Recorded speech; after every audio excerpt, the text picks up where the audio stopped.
వైపు తన ముఖమును చూపి శాంతినిచ్చునుగాక.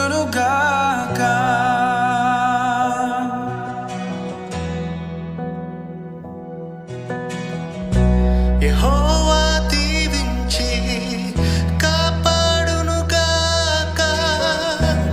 తన సన్నిధి కాంతితో నిన్ను కరుణించునుగాక. నీ వైపు తన ముఖమును చూపి